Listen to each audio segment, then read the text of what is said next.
J'avais envie de parler de ce tragique événement, de la mort de la petite fille de 12 ans qui s'appelle Lola. Cette affaire me touche comme beaucoup de gens.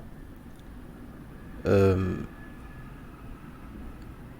et j'avoue, ce qui, euh, ce qui fait que je suis encore plus touché, j'aurais été touché de toute façon, enfin, ou en tout cas j'aurais trouvé ça tragique de toute façon, mais ce qui me touche davantage, c'est l'ethnie de cette personne. Alors beaucoup de personnes vont dire non, ce n'est pas normal, peu importe son ethnie. Oui, peu importe son ethnie, c'est un drame, c'est tragique, peu importe son ethnie. Ça c'est sûr. Mais selon qui tu es et selon qui est la victime, tu n'as pas le même rapport. Si ça avait été la fille de ma cousine, la fille de mon frère, de ma sœur, la fille de ma tante, enfin ma cousine du coup, la fille de... Enfin voilà, si ça avait été une personne ou la fille de mon ami, j'aurais été plus touché. Est-ce que vous comprenez ça? En fait, on n'a pas le même rapport avec tout le monde. Dans tous les cas, voilà, tu me dis, bah, il y a un Chinois en Chine qui s'est noyé, bah, le pauvre. Et si tu me dis que la personne qui s'est noyée, c'est mon voisin, c'est tout de suite pas la même chose. Encore plus si c'est de ma famille ou si c'est mon ami. C'est totalement normal. Bref.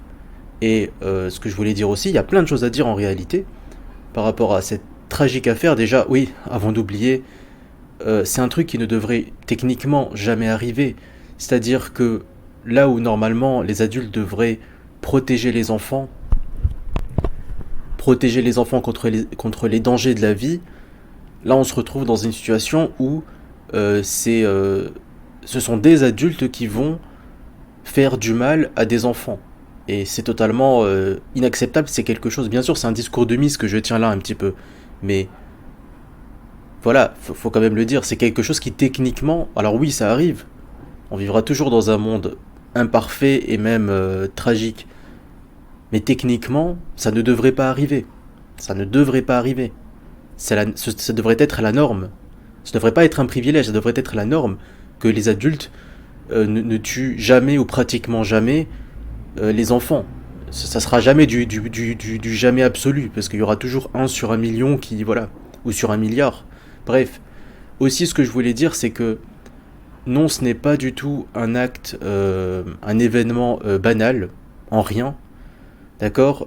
Faut arrêter avec les statistiques à la con, où on te dit 5 enfants se font enlever par jour. Voilà, si tu comptes en fait dans les enlèvements l'ex-mari qui va prendre sa petite parce qu'il en peut plus, tu comptes ça comme un enlèvement, d'accord, mais c'est pas. Voilà, c'est tout de suite plus la même chose. Enfin, vous comprenez, faut arrêter avec les statistiques à la con, en mode. Limite, ils vont nous dire, voilà, 200 enfants se font enlever par seconde en France, quoi. C'est n'importe quoi. Non, c'est pas du tout un événement banal, non. Oui, il y a eu plein de. Malheureusement, d'affaires dans le genre d'enfants qui se font tuer, qui se font maltraiter, martyriser. Malheureusement, oui, c'est déjà arrivé plein de fois, mais ce n'est pas quotidien, ce n'est pas du tout habituel, la preuve, sinon ça ne toucherait pas les gens. Ensuite, je vais parler du sujet de la récupération politique. J'avoue, moi, ça m'énerve. Parce que... Pourquoi ça m'énerve? C'est vraiment très énervant. Parce que quand ils nous accusent de faire de la récupération politique, c'est en nous accusant de faire de la récupération politique que eux font de la récupération politique. Ok? Lorsque un événement se passe, le principe de la politique est d'en parler. C'est quoi de la récupération politique? C'est quand un événement appartient à la gauche et que la droite se l'approprie. Là, ça devient de la récupération. Ou l'inverse, bien sûr. Si la droite, par exemple, organise un événement caritatif et que la gauche dit c'est grâce à notre humanisme, à notre bonté, voilà, pour, pour nos concitoyens français, voilà, c'est la gauche qui a fait ça, c'est le Parti Socialiste par exemple, là c'est de la récupération politique. Quand ça appartient à un parti et qu'un autre parti s'en empare, c'est ça qu'on appelle de la récupération politique. Pour nous accuser à chaque fois qu'il y a un meurtre, qu'il y a un événement tragique, que la droite fait de la récupération politique, ça voudrait dire que tous les événements appartiennent à la gauche et que la droite n'a pas le droit de s'en emparer, n'a pas le droit d'en parler. Le principe de la politique, c'est de parler de ce qui arrive. Si une grand-mère glisse sur une peau de banane et qu'elle se fait mal, la politique a le droit d'en parler. Ok? La politique est liée à absolument tous les sujets. Tous les sujets sont liés à la politique. Et maintenant, tout un chacun appartient à différents bords politiques. Il y en a qui sont plutôt de gauche, il y en a qui sont plutôt de droite, il y en a qui sont plutôt capitalistes, d'autres plutôt communistes, etc., etc., etc. Ensuite, et là j'en viens au cœur de l'audio. Entre ceux qui disent « pas d'amalgame », j'entendais sur un live « le diable n'a pas de passeport », et ceux qui disent « ah quand même, c'est toujours les mêmes », lesquels des deux ont raison? En fait, dans l'absolu, ils ont tous les deux raison, parce que ce n'est rien d'autre qu'une différence de vision. Il y a d'un côté la vision universaliste, la vision dans laquelle nous sommes tous des êtres humains, nous appartenons tous à la même humanité, nous sommes tous frères, nous appartenons tous à la même famille, etc., etc. Et la vision selon laquelle, la vision communautariste, selon laquelle il y a des communautés, et qu'une communauté n'appartient pas à une autre communauté, ce sont deux catégories d'humains différents. Oui, qui partagent le même sang, qui ont tous les deux le sang rouge, oui, qui sont tous capables de joie, de bonheur, de tristesse, de mauvaises actions, de bonnes actions, mais qui quand même sont dissociables les uns des autres. C'est comme si tu disais ce sont des groupes de personnes à ne pas mélanger, à ne pas confondre. Ce sont des choix qu'il faut faire et qu'il appartient à chacun de faire. Il y a des personnes qui vont avoir en horreur le communautarisme et qui vont privilégier l'universalisme. Et il n'y a pas de mal à ça au départ. À l'inverse, il y a des personnes qui vont fuir l'universalisme, qui vont ne pas être à l'aise dans cette idée, et qui au contraire ont envie, ont besoin d'appartenir à une communauté. Il faut comprendre qu'il y a des avantages et des inconvénients au communautarisme, et il y a des avantages et des inconvénients à l'universalisme. L'avantage du communautarisme, c'est que tu évolues parmi des personnes qui seront plus solidaires, plus fraternelles, c'est-à-dire que tu vas appartenir à une communauté, donc en fait, tu vas recevoir le soutien des gens, ce sera plus chaleureux, voilà. Tu vas appartenir à une famille. Alors que, en dehors de ta famille, donc en fait, tu auras une famille à plus grande échelle. L'inconvénient du communautarisme, c'est que ta vie t'appartient moins que si tu n'appartenais pas à une communauté. Si tu n'appartenais pas à une communauté, tu fais davantage ce que tu veux. Tu épouses qui tu veux, tu passes ton temps, tu passes tes journées à faire ce que tu veux, tu t'habilles comme tu veux, tu manges comme tu veux, tu fréquentes qui tu veux. On ne va pas te dire « Ah, mais il faut que tu fasses ça ». Ben si, il faut que tu fasses ça, parce que nous, quand tu avais besoin d'aide, on t'a aidé. Donc toi, tu as l'impératif de nous aider, parce que sinon ça va être mal vu, tu comprends. On s'en souviendra, ça va pas être bien, on va te critiquer. Voilà, ça c'est les inconvénients du communautarisme. À préciser que chaque communauté peut être différente, chaque communauté peut être plus ou moins bonne, plus ou moins malsaine, chaque communauté peut être plus ou moins fraternelle, plus ou moins solidaire, plus ou moins gentille, enfin c'est très différent en fait, chaque communauté ne demande pas les mêmes choses et n'offre pas les mêmes choses. Les avantages et les inconvénients de l'universalisme, c'est à peu près l'inverse, c'est que dans l'universalisme, tu fais ce que tu veux en fait, voilà, tu veux faire tel ou tel métier, tu le fais, on va pas te dire « Ah mais on a besoin d'un médecin, nous du coup tu vas faire des études de médecine », tu fais ce que tu veux, tu t'habilles comme tu veux, tu as les idées que tu veux, les aspirations que tu veux, etc. etc. L'inconvénient de l'universalisme, c'est que tu es tout seul. Vu que tous les êtres humains sont frères, vu que tous les êtres humains du monde sont ta famille, donc personne n'est ta famille, personne n'est ton frère, en fait. Tu as une famille, tu as une communauté par rapport aux autres qui n'y appartiennent pas à ta famille et à ta communauté. Si tout le monde fait partie de ta famille, donc en fait personne n'y appartient. À part bien sûr ta vraie famille. Et encore, il y en a qui poussent le truc jusqu'à dire ouais, moi je m'entends pas avec ma mère, je suis pas proche avec mon père, alors que c'est pas des trucs difficiles, quoi. C'est pas qu'ils ont un père particulièrement violent ou sévère. C'est juste qu'ils vont dire ouais, moi je suis pas très proche de ma famille. Pourquoi pas, hein, je rigole, mais En soi, il n'y a pas de mal à ça au départ.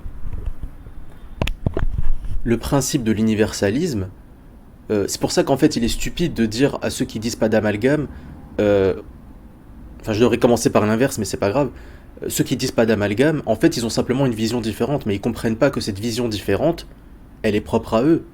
Nous qui disons, bah si, on fait des amalgames entre guillemets, on constate que c'est toujours les mêmes, bah en fait ce sont deux visions différentes en fait. C'est pas forcément que l'un a raison, l'autre a tort. Mais il faut comprendre un truc, c'est que quand tu dis pas d'amalgame, tu appartiens à la vision universaliste. Et donc tu considères que, ou plutôt tu juges tous les êtres humains à la même enseigne. Ok. Mais le principe de faire ça, c'est que, au bout du compte, il faut que tous les êtres humains soient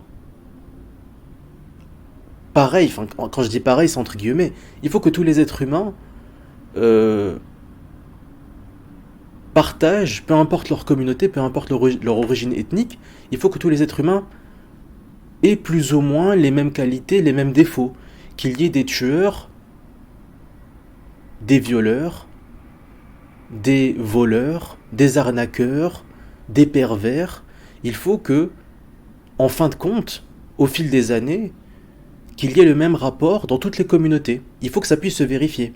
Si tu es dans une société universaliste qui correspond à la France, et que il s'avère que, selon l'origine ethnique, il n'y a pas le même rapport de voleurs, de tueurs, de violeurs, etc., bah ton universalisme ne fonctionne plus, n'a pas fonctionné. Dans ce cas-là, ça ne marche pas, en fait. C'est comme si tu étais un pilote d'avion, mais que ton avion, il décolle pas.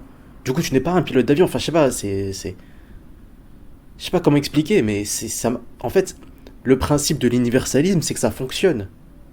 C'est qu'au bout du au bout du bout, on se retrouve avec un être humain universel que nous ayons tous, à notre façon bien sûr, différemment selon les individus, mais de manière globale, que les qualités et les défauts soient, soient comment on dit, soient uniformément répartis.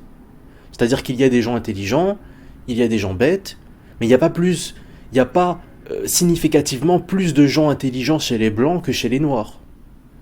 Si tu décides d'être universaliste mais qu'il y a plus de gens intelligents chez les blancs que chez les noirs, ton universalisme n'a pas marché.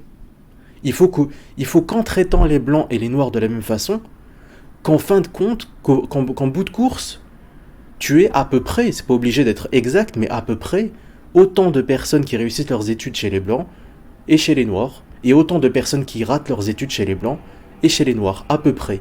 Il ne faut pas qu'il y ait de grandes disparités. S'il y a de grandes disparités, dans ce cas-là, ta société, elle est communautaire en fait. Et ce qui est intéressant, c'est que ce sont les blancs qui sont universalistes, alors que les noirs, alors que les maghrébins, ils sont communautaires. Quand tu es communautaire, faut comprendre ça, c'est que tu t'entraides, tu vas bien plus aider quelqu'un qui fait partie de ta communauté que quelqu'un qui n'en fait pas partie. Tu peux aider quelqu'un qui fait pas partie de ta communauté, mais tu seras bien plus solidaire avec une personne qui fait partie de ta communauté. Et donc, faut comprendre que quand tu es communautaire, tu appartiens à un groupe. Et le principe d'appartenir à un groupe, c'est que tu partages les qualités de ce groupe et les défauts.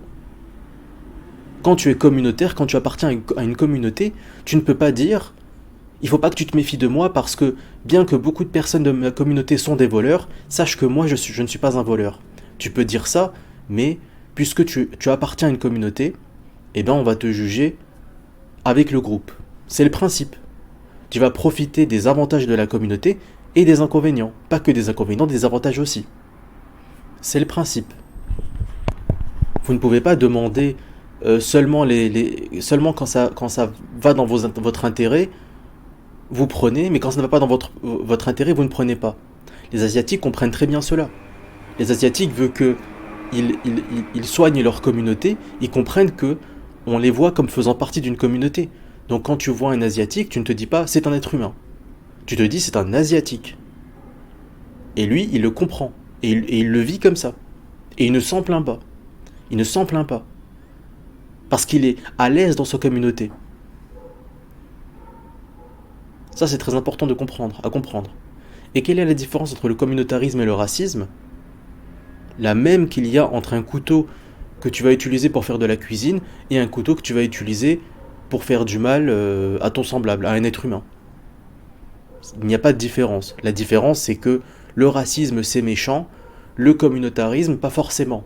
Mais en fait, c'est pareil, en fait. Être antiraciste, c'est être anticommunautariste, et être communautariste, c'est être raciste. C'est juste que le racisme, c'est associé à la haine. C'est tout. Mais en fait, à part ça, c'est exactement pareil. Il n'y a pas de différence entre quelqu'un qui va dire euh, moi j'appartiens à telle communauté, du coup les gens de telle autre communauté, je les aime pas trop, et quelqu'un qui va dire ah moi je n'aime pas les gens de cette communauté. C'est du communautarisme en fait. Dès que tu fais du communautarisme, tu privilégies certaines personnes par rapport à d'autres. C'est du racisme. Et en privilégiant certaines personnes par rapport à d'autres, tu fais de la discrimination. Il n'y a qu'un pas vers le fait de haïr. Tu n'es pas obligé d'haïr si tu es communautaire, mais rien ne t'en empêche concrètement. Et c'est très marrant que on, on autorise et même voire on encourage le communautarisme chez les Noirs ou chez les Maghrébins, et on l'interdit formellement chez les Blancs. Et bien sûr, certaines personnes vont le justifier, ça. Ils vont dire oui, mais t'as compris, les Blancs, ils ont fait la Shoah, ils ont commis l'esclavage, etc., etc. La colonisation, tout ça, donc c'est normal, ils doivent payer. Les Blancs, quand ils se réunissent, ça donne rien de bon. Mais le problème, c'est que ce n'est même pas dit clairement. Ce n'est même pas révélé clairement. Ce n'est même pas affiché. Ils pourraient le dire clairement. Ils pourraient dire non, les Blancs n'ont pas le droit de se réunir, alors que les Maghrébins peuvent, alors que les Noirs peuvent. Mais ils le disent pas. Ils disent ah bah non, on traite tout le monde à la même enseigne, alors qu'en fait pas du tout. Voilà, c'est tout ce que j'avais à dire. Euh, Mes hommages pour cet enfant, pour cette pauvre enfant. J'ai pas les mots. Euh, et il y a un truc aussi important à dire, mais qui n'est pas politique là pour le coup. Chacun réagit comme il en a envie. Arrêtez de d'imposer la sensibilité. S'il y a une personne qui reste insensible, c'est son droit. Personne n'a le devoir de pleurer, personne n'a le devoir d'être touché. Si une personne n'est pas touchée par cet événement, pour une raison X ou Y, c'est son droit. Maintenant, si une personne a une parole de mauvais goût, par exemple qui va plaisanter de manière grossière là-dessus, là je suis d'accord, c'est de mauvais goût. Mais c'est pas plus grave que ça. Mais après, oui, je suis d'accord, c'est de mauvais goût. Mais là, c'est autre chose. Si tu plaisantes sur ça, c'est autre chose. T'as le droit pour moi, mais c'est autre chose. Moi, je te parle des personnes qui vont dire ah ben non, mais t'es pas sensible, t'es pas, tu devrais être plus touché. Mais non, mais chacun réagit comme il en a envie. T'as pas à l'imposer. Critique si tu veux, aimer la critique si t'as envie. Dis ah ben quand même, t'es pas sensible, mais ne l'impose pas. Chacun réagit comme il en a envie. Du moment qu'une personne n'est pas un tueur d'enfants, chacun réagit comme il en a envie. Voilà. J'avais un peu de mal à respirer pour cet audio. En tout cas, c'est tout ce que j'avais à dire. Je vous remercie de votre écoute. Et je vous dis à une prochaine audio. Salut, ciao.